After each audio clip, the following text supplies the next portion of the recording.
Kerinduan mengikuti ibadah secara online. Siapkan diri untuk beribadah, sebab ini adalah ibadah bukan tontonan. Ikuti setiap acara ibadah, turut menyanyi ketika puji-pujian, dan baca Alkitab saat pengkhotbah menunjuk ayat untuk dibaca, serta berdoa ketika diajak berdoa. Karena ini adalah ibadah dan bukan tontonan, jangan bercakap-cakap selama ibadah berlangsung. Berpakaian yang sopan dan duduk dengan sopan. Selamat menikmati lawatan Tuhan. Tuhan Yesus memberkati. Shalom kaum muda, apa kabarnya kalian yang di rumah? Saya berharap teman-teman semua dalam keadaan sehat-sehat, diberkati Tuhan, tetap kuat menjalani segala aktivitas kita. Dan malam hari ini kita akan memulaikan ibadah online Youth GPPS Palu. Mari sebelum itu teman-teman, saya mengajak untuk kita semua siapkan hati kita, pikiran kita, untuk kita dapat masuk dalam pujian penyembahan malam hari ini. Untuk itu mari kita sama-sama naikkan pujian ini.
Bapa, malam hari ini kami bersyukur Tuhan. Kami percaya berkat Tuhan melimpah atas kami semua dimanapun kami berada. Kami percaya Tuhan bahwa kuasa-Mu tetap terus bekerja di dalam kehidupan kami.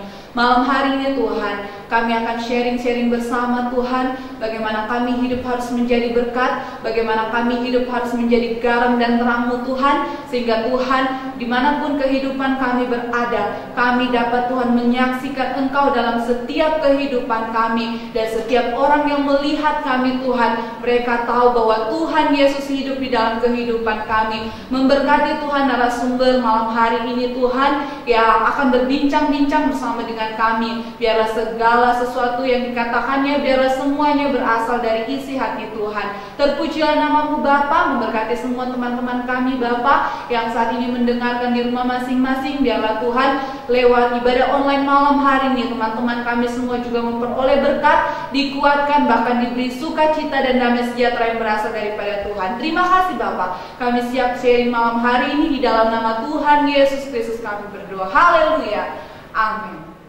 Ya, baiklah, malam hari ini teman-teman kita akan mulaikan sharing-sharing kita. Di sebelah saya sudah ada seorang narasumber yang akan membagikan berkat untuk kita semua pada malam hari ini. Langsung saja saya perkenalkan, yaitu Kak Randi Antonio. Selamat datang Kak di bincang-bincang kita malam hari ini.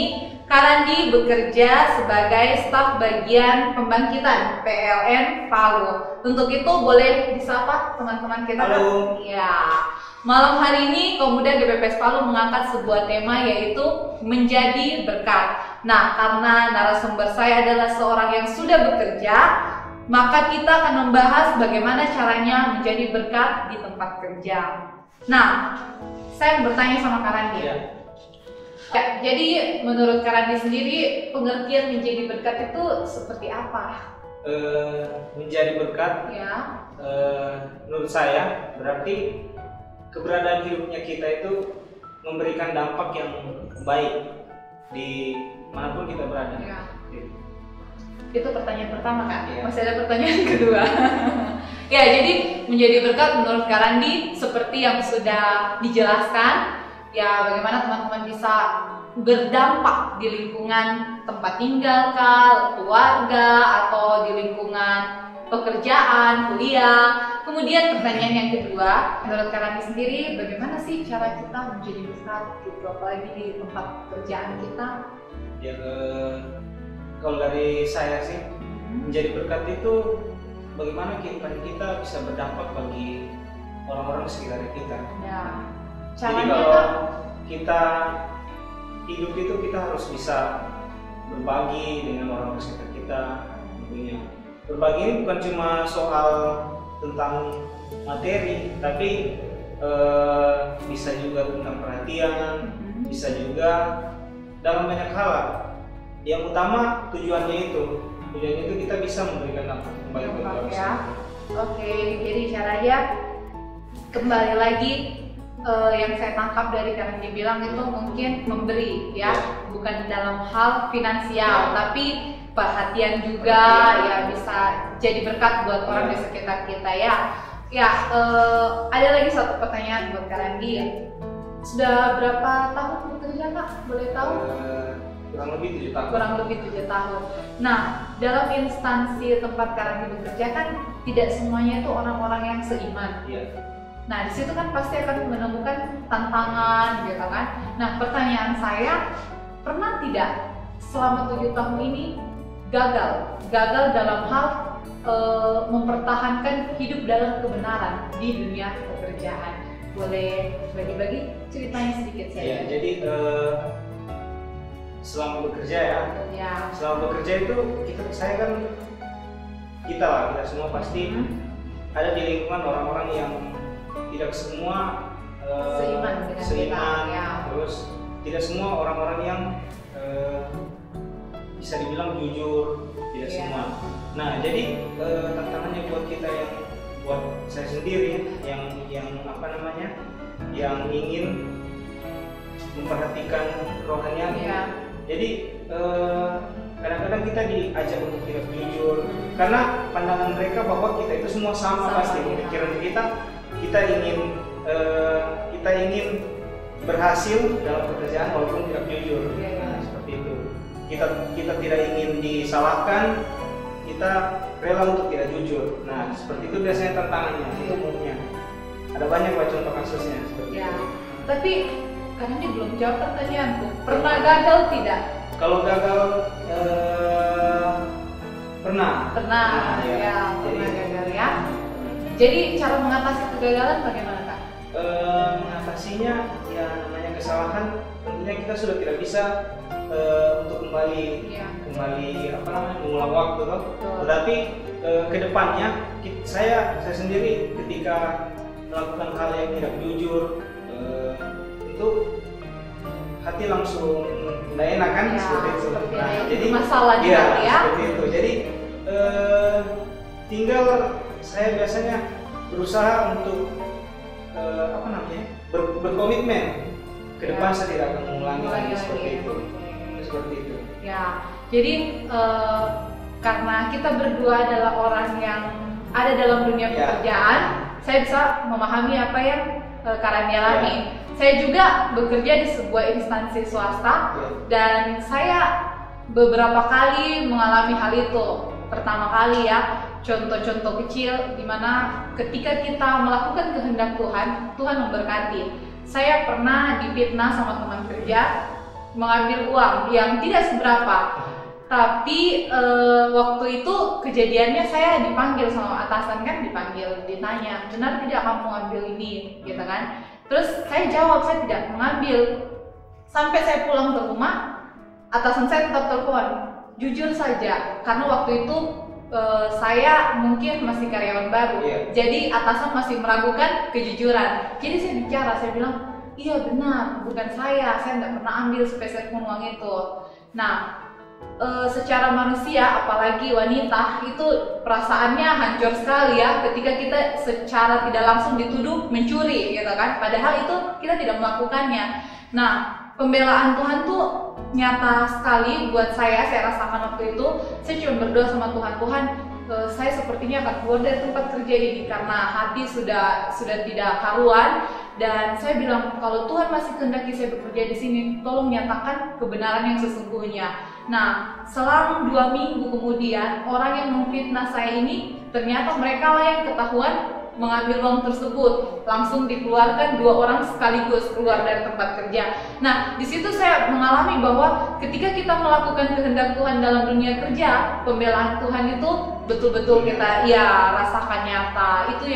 Itu pengalaman dari saya. Belum lagi beberapa kasus di mana terkadang ada datang customer yang minta di up gitu kan, nota gitu kan. Secara tidak langsung kita kayak maksudnya saya sebagai orang percaya, di dalam hati tuh ada keinginan daging dan keinginan roh kan. Bertentangan. Iya, bertentangan. Roh saya bilang jangan lakukan. Sama saja kamu main curang kan, kamu mendukung orang tersebut untuk korupsi istilahnya toh. Tapi di kedagingan saya lagi dibilang lakukan saja karena dia sudah membeli apa yang kamu jual gitu kan. Jadi di situ itulah tantangan yang saya alami di dunia kerja, sehingga saya merasa bahwa kalau saya tidak melakukan keinginan roh berarti saya gagal, kan saya gagal jadi berkat di tempat kerja.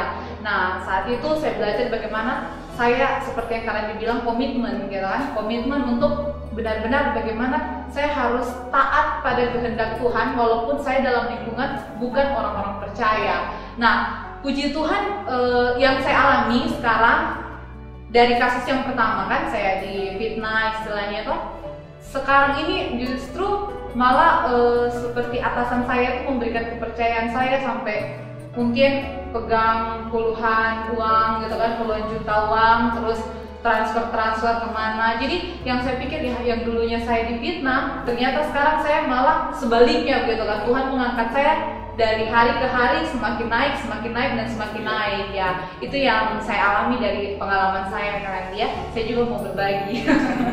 Ya, oke, pertanyaan yang terakhir menurut saya buat Kak Randi. Bisa tidak berbagi ke teman-teman tips-tipsnya kita jadi berkat di tempat kerja? Tips-tipsnya lah. Tips-tipsnya ya. Ya. Kalau untuk saya sih yang pertama tentunya kita kita harus bertanggung jawab dengan tugas yang Ya, diberikan kepada pekerjaan kita. Karena percuma kita melakukan banyak hal kalau ternyata Tidak tugas beres. kita sendiri itu Ya. tidak selesai seperti itu. Nah, terus yang kedua, kalau menurut saya apapun bidang pekerjaan kita saat ini, kita itu harus berusaha untuk menjadi profesional. Artinya kita tidak perlu terlalu tahu banyak pekerjaan, Ya. bisa melakukan banyak pekerjaan, Ya. tapi kita harus bisa menjadi profesional di satu bidang. Bidang. Ya, seperti itu. Ya, Jadi ditekuni ya. Ya. Bidang pekerjaan kita saat ini apapun itu, pekerjaan itu tidak berhasil hanya ketika kita sudah menjadi bos atau apa, tapi ketika kita bisa menjadi orang hebat di bidangnya kita, Ya. nah, kita bisa menjadi, itu sudah apa namanya, sudah ketika kita menjadi orang yang bisa diandalkan, itu kita sudah menjadi Jadi berkat bagi berkat, orang lain. ya. Nah, terus yang ketiga, menjadi berkat itu kita tentu di lingkungan kerja itu ada orang-orang sekitar kita kan. Iya. Nah, itu namanya rekan-rekan kerja. Rekan kerja. Nah, menjadi berkat juga tentu kita harus bisa berdampak bagi mereka. Berdampaknya itu pertama kita sudah bisa menjadi teladan kan, ketika Ya. kita sudah bisa bertanggung jawab dengan pekerjaan kita. Nah, yang kedua, kita harus bisa membina hubungan yang baik dengan Rekan kerja. rekan-rekan kerjanya kita. Seperti itu.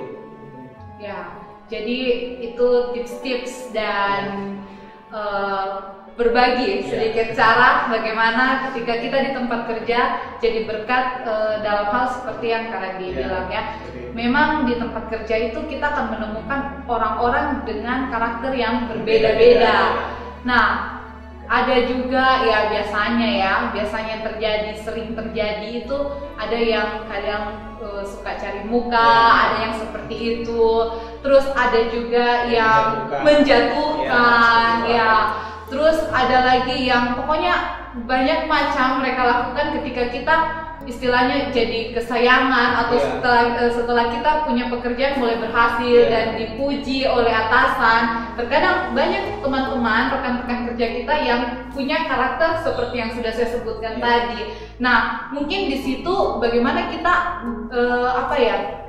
secara rohani, maksudnya yang paling tahu kebenaran, bagaimana kita tetap membawa mereka dalam doa, diberkati dan bukan sebaliknya kan, balas seperti itu. Karena ya inilah tantangannya kita, istilahnya domba di tengah-tengah serigala.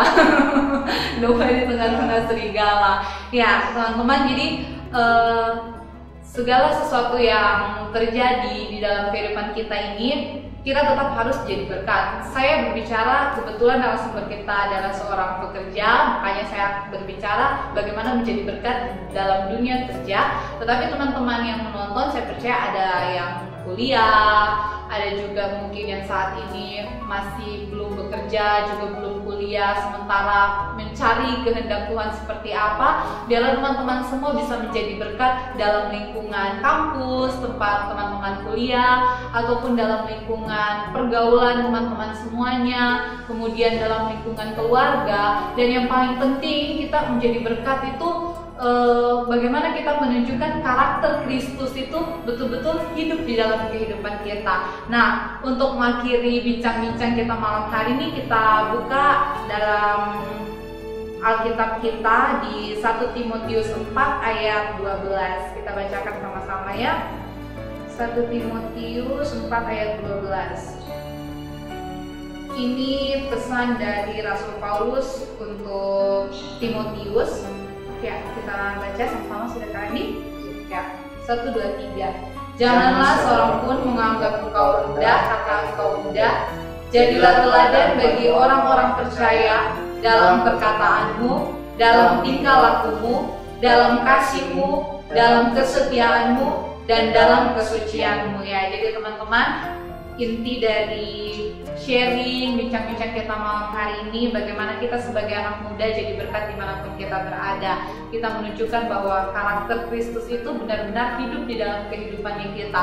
Jangan sampai seorang pun menganggap engkau rendah karena engkau muda, tetapi jadilah teladan mulai dari perkataan, pikiran, pikiran kita, perbuatan kita, bahkan seluruh aspek kehidupan kita, biarlah kita terus menjadi teladan. Puji Tuhan, sharing kita malam hari ini berakhir sampai di sini. Biarlah semua teman-teman yang menyaksikan ibadah online malam hari ini diberkati, dikuatkan, bahkan beroleh sukacita dan damai sejahtera buat kita semua. Malam hari ini, sebelum kita mengakhiri sharing kita malam hari ini, kita akan menaikkan satu pujian.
Terima kasih Tuhan. Terima kasih Yesus. Setelah selesai mengikuti ibadah ya Tuhan. Terima kasih Tuhan. Tuhan memberkati ya Tuhan setiap anak mudamu ya Tuhan. Ya, Yesus. Berkati kami, Ya, menolong Yesus. kami, Amin. memberikan kami hikmat ya Tuhan. Amin. Agar dalam kehidupan kami ya Tuhan kami mampu menjadi berkat Amin. di tempat kerja kami ya Tuhan. Amin. Maka dimanapun kami berada ya Benar Tuhan. Tuhan. Terima kasih Terima Bapa. kasih, Yesus. Kami mengucap syukur. Kami menyerahkan kehidupan kami sepenuhnya hanya ke Ya, dalam tangan Yesus. pengasihan-Mu Amin. Tuhan. Kau menolong kami setiap anak mudamu ya Ya, Tuhan. Yesus. Terima kasih Bapa. Terima kasih, Di dalam nama Yesus. Tuhan Yesus Kristus Dalam nama Tuhan kami berdoa Yesus. mengucap syukur. Haleluya. Amin.